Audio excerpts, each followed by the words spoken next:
Hey guys, welcome back to Budget with a July Dreamer. My name is Miranda, and in today's video I'll be sharing an update on my sinking funds.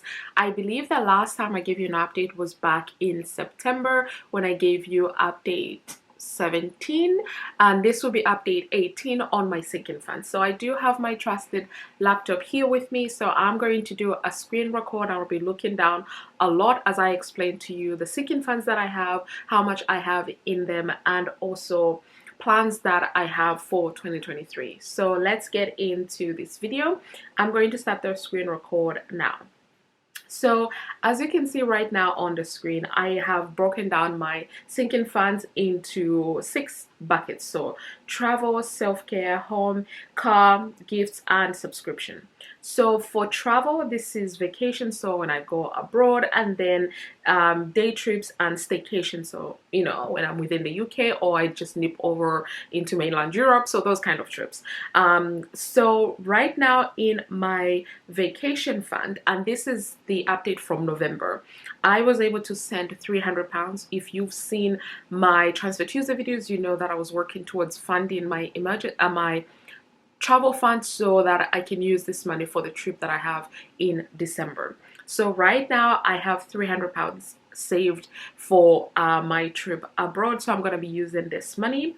When it comes to self-care, I've got spa, health, and beauty, so I've got £25 in each of these buckets. Home, I have broken them down into about four buckets, and in these I have a total of £190 in all of these sinking funds. Then for the car, also broken down into various buckets, and actually for the car, I had my car tax come due in November. I pay my car tax twice a year, May and November. So the November bill came to £86.63. I had £100 at the beginning. I now have £25 because I did add in £11.63. I like, just rounding number off to the nearest pound, so I decided to do that. So I now have £25, but overall in the car fund I have £150. And also you will notice that the car insurance box only has £100 because in September I was able to August or September I was able to renew my car insurance for the year. So I used the 400 that was, in total I had £500, but I used about 400 of that to renew my car insurance for the year. So now it's only £100. Then if we move to gifts, this one has been struggling. It has been on a struggle bus for a while because I think maybe, no, there is no month in a year that I don't have some sort of birthday for someone in my life.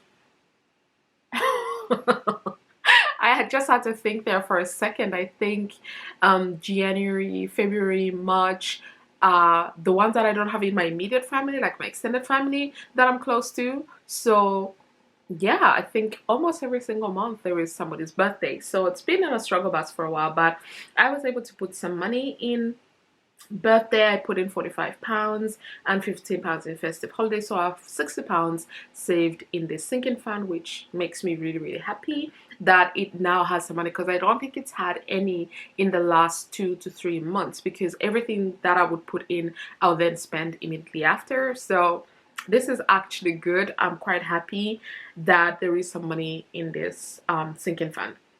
Then the final sinking fund that I have is subscriptions. So I have Disney Plus, I have an app called Viki, I have Prime membership as well, and I save up for this. So Disney I saved up 100, Viki I saved up 50, even though I know it's like £35 a year, but obviously I'm accounting for inflation, and I know this is a big jump, and I'm sure it's not going to jump to that much, but who knows. But I just decided to save this much money. And then Prime I also saved 100 because this one surprised me. I think the last couple of years I have been paying like £79, but I think in 2022 I paid £82 or maybe even 90 pounds. I have to go back and check, but that was actually surprising to me. So I've had to bump it up a little bit and save up a lot more money. Same thing with Disney. So now I have 250 pounds saved for these subscriptions.